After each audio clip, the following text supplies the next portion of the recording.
Hey, good morning Luzon, Visayas at Mindanao. Magandang araw po sa inyo sa lahat ng ating ka-coffee na nakatutok po sa atin ngayon. Ito na naman ka-coffee oh. Talaga itong mga walang magawa oh, sisiraan at sisiraan itong gobyerno na ito. Gagawa ng issue para sa tingin nila pumangit itong administrasyon ni Pangulong Bongbong Marcos. Gusto nyo talaga ng gulo ka-coffee. Idinamay nyo pa yung BARM. O nabasa nyo na ba ito ka-coffee? Nabasa nyo na yung ginagawa nilang issue ngayon? Meron daw po sa BARM, nagkakagulo daw po yung leadership dyan sa BARM. At nagkakaroon daw po ng faction dyan sa pamamagitan po ng mga leader ng BARM dahil po sa change of leadership. Oy, fake news na naman kayo dyan ka-coffee. Oh, ito ha, para totoo tayo ha, dito tayo sa mga legit source. Mula ito sa PCIJ. At ang kanilang headline, MILF BARM officials declare unity amid leadership change. Ang pinapalabas kasi nila dahil bago po yung itinalaga ni Pangulong Bongbong Marcos dyan sa BARM, hindi raw po nagustuhan niya ng mga MILF, kaya ngayon nagkikilos protesta, nag-aaklas daw po yung ilang miyembro ng MILF. Fake news yan ka-coffee, kasi ang gusto lang nila gumawa talaga ng gulo, hindi yan totoo. Gusto kasi nila pasamain itong imahe ng administrasyon ni PBBM, kaya gumagawa ito ng mga fake news. So, sige, basahin natin ka-coffee yung nilalaman ng balitang ito ha. Moro Islamic Liberation Front, MILF Commander Abdullah, Commander Bravo, Makapaar dismissed talks of factionalism. Hindi po totoo yung factionalism na yan within the former rebel group following a leadership change in the Bangsamoro Autonomous Region in Muslim Mindanao. Malinaw na po mismo. Galing kay Commander Bravo po yan, kay Sir Makapaar, na wala pong faction o factionalism o paghiwa-hiwalay ng mga miyembro nito. Hindi po kami nagre-react kasi dahil sila po ang aming mga leader. Sila na po ang bahala mag-usap. Ang ating gobyerno ng ating Republika ng Pilipinas, yan po ang sinasabi ni Makapaar. Miyembro po siya ng Bangsamoro Transition Authority o BTA, the interim parliamentary government of the BARM. Oh, wag agad maniniwala ka-coffee ha, na magkakagulo dyan sa BARM dahil pinalitan ng presidente o may itinalagang bagong leader ang presidente dyan sa BARM. Hindi po yan totoo. And isa pa, karapatan po yan ng presidente, discretion niya po yan, meron po siyang authority na magtalaga ng bagong leader dyan sa BARM. Kailangan natin linawin yan ka-coffee kasi ang pinapalabas nila, yung fake news nila, nangingialam daw po ang ating presidente dyan sa BARM. A video of Makapaar responding to questions fielded by Samira Gutok.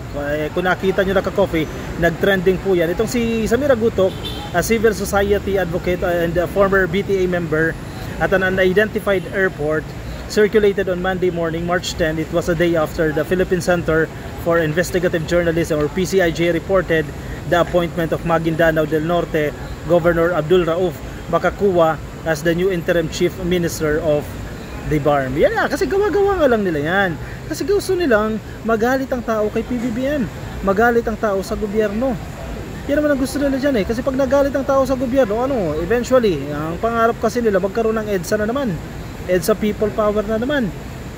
Makakuha na naman sila ng simpatsya. Nako, coordinated yung plano nila. Yung kilos nila, coordinated yan. Para makakuha ng suporta, makakuha ng simpatsya, at makakuha sila ng mga taong magagalit sa administrasyon na ito. Makakuha, also the Chief of Staff of MILF's armed unit, the Bangsamoro Islamic Armed Forces or BIAF, is replacing MILF Chairman Ahud Al-Hajj Murad Ibrahim, who has led the BARM since its creation in 2019. In fact, pinasalamatan pa nila si Sir Ahud Ibrahim.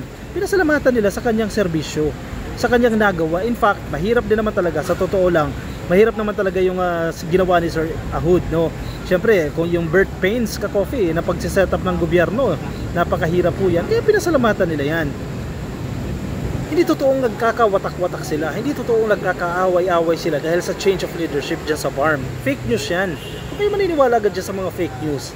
As of this writing, Makakuwa has yet to take his oath and assume office. Eventually, darating din yan. So hindi yan disunited, sir. Yung iba kasi natakot baka magamit yung factionalism na yan. So there is none. Yan po yung tanong ni Gutok. No. Malinaw na malinaw ka-coffee. Matigas na no. Makapaar said, shaking his head. Hindi totoo yan.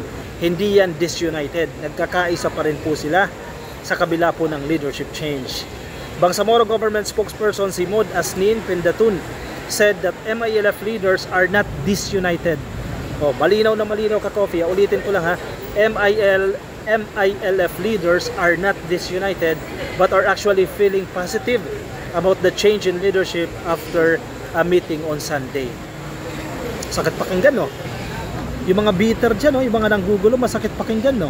Galing na sa kanila mismo yan na hindi disunited yung mga leader ng MILF. Kaya wag nyo nang siraan. Wag nyo nang gawa ng kwento kung ano-ano na namang pinapalabas ninyo dyan para siraan lang na naman itong mga bagong talagang leader dyan sa BARM, and eventually masira din itong administrasyon ni PBBM. Hindi totoong disunited sila. Actually, yesterday, the MILF Central Committee had a meeting at Camp Darapanan. They discussed the ways forward with this development. But the meeting ended on a positive note. Everyone is happy, everyone is okay, Pendatun said in an interview with a local radio station on March 10. Di ba? Yan dapat. Maganda ang development to, ka-coffee. Yung change of leadership, welcome nila. Hindi nila kinontra, as contrary sa pinapalabas nila na nagkakaroon ng pagpapaksyon-paksyon o paghahati-hati ng mga MILF leaders. Hindi yan totoo, ka-coffee. Malinaw na malinaw. Nag-meeting sila, natangkinahinata ng kanilang meeting, maganda. Naghiwa-hiwalay sila na positibo. Looking forward, wala na tayong magagawa eh. Ito na eh. Nagbago na ang leadership. Ano yung pwede natin gawin para mapaganda pa natin yung BARM? Para matulungan natin yung mga BARM people, yung mga residente dyan, yung mga miyembro ng BARM. Wala tayong magagawa. Let's move forward. Ano yung pwede natin gawin? Paano pa natin mapapaganda yung buhay ng ating mga residente? Yun ang pinag-usapan. The BARM government also confirmed Bakakua's new post on Monday and welcomed fresh appointments in the BTA. They also thanked Ibrahim for his leadership. Ikaw bitter, ka-coffee. Pasasalamatan mo pa ba si Ibrahim? Definitely hindi na. Pero ginawa nila, pinasalamatan. Maganda ang nagiging transition dyan. Kaya huwag nyo nagawa ng fake news. Huwag nyo nagawa ng kwento na watak-watak na ang mga tao dyan.